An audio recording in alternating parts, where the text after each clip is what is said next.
Shall we begin?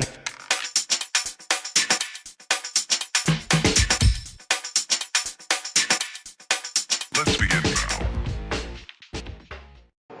Right, the first thing I want to apologise for, if you can hear my fans going, I apologise for that, but if I turn them off, I'm going to absolutely die in here because it's an absolutely beautiful day in the UK, which makes a beautiful change.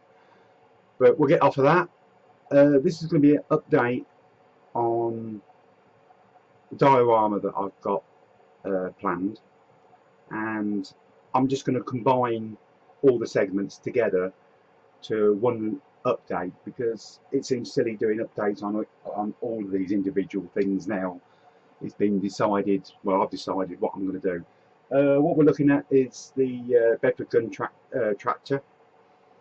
Now, where I've got with that at the moment, it's been primed, it's had one coat, there's little issues on it which I've got to go over and get tidied up, a little bit of filling here, a little bit of cleaning up there. Now I've actually got the paint on it. That's, like I say, that's as it is, and that's how it's going to stop for a little while, because I've made a sort of like a few decisions about bits and pieces as I go along. So if I just move that to one side, well, I'll tell you what, I'll move the camera. Right, and half completed is the Chevrolet petrol tanker. At the moment, I'm in decision about cabs. If to go for the one with the squash nose, or if to go for the one with the longer bonnet. But there again, there is another little issue with this one, is because the diorama I want to do all British.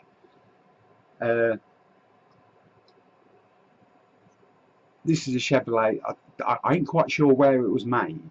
I don't think it's. I think it's this sort of like the land lease type thing. So I didn't know if to swap this out for another British vehicle. I'm not sure.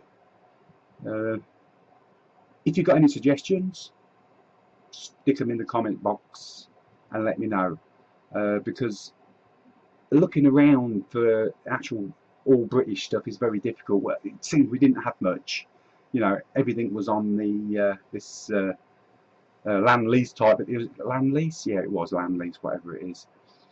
So I'm not sure what's happening on that yet. I was thinking about another Bedford truck, maybe a supply truck, even two. I mean, because this diorama it's going to grow. I just want one nice big all British vehicles, soldiers. That's what I'm looking at. I really am, because the more and more I think about it, I want to see that. So that's my decision on that bit. Right, I'm gonna just switch you off and move you over. You can see that properly. And by the way, we're stuck in the little spray booth at the moment, so that's the reason why all the fans, because I've put all the fans on, because like I said, I'm dying here at the moment. Right, I'm going to switch you off, and I'll be right straight into looking at that little bofors gun. Now, if you sort of like saw the other update, you know I was close to suicide with this. It's all gone now. I'm all calm and relaxed, but I'm putting this to one side because it is still so fiddly. I'm sort of like targeting for probably an hour, putting some bits on, putting it to one side, leaving it to dry, then going back to it, because like I said, the issue with that was actual gluing, and that's going to be done as well. Now I've decided to go ahead and build all my components before I start getting any painting done, because I've started on the Bailey Bridge, which is the biggest part of this diorama, and I will move this now because I will put that back in its box to that one side and sort of bring in. I started on the Bailey parts. So as you can see, these are just some of the end bits. Now this is quite a large build on its own, because they're very small units, and you've got to build sort of, there's 8 of this type and 12 of the other types, and they're not fiddly, very repetitive.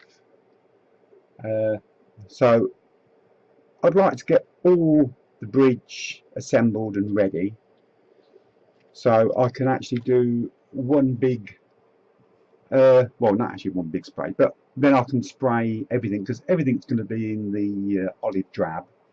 So it seems pointless to keep, doing a little bit, and also the heat, it would be drying out too quick at the moment. So well, that's my excuse, and I'm sticking to it.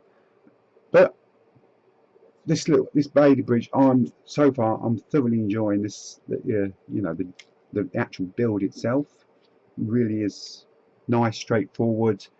Like I say, but it's just repetitive because you've got so many units to make of all the same type.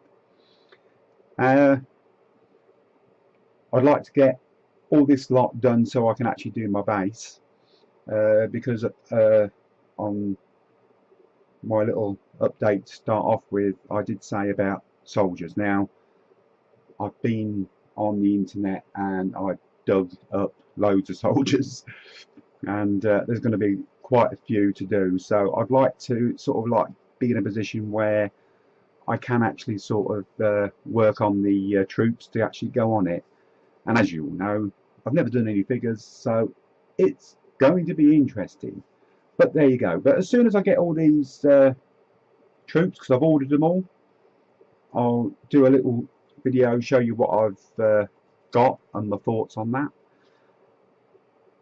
But thoughts would be nice on the Chevrolet petrol tanker. I'm still, like I say, I'm still thinking about swapping that out. Any suggestions on some good British vehicles? Anything like that would be really good. And another thing, I've been looking for, I want to just buy a paint set of uniform paint. Now all I can seem to find is like a little paint set of American, German. You can buy thousands and thousands of them. There's every different shape, Panzer, SS division you can think of. I found quite a few American ones, Gurkhas, Japanese, but I just don't seem to find any, like British colours, British uniform. I know it's khaki, but if you've stumbled across something, I would be very grateful if you could let me know, so I can head in the right direction. Because I think just by buying a set, I've got all the things that I need and not have to worry about, getting this colour and that colour and everything else. But that's that. Thank you very much for taking some time and watching me, or listening to me dribble on. And I'll see you on the next update. Thank you very much.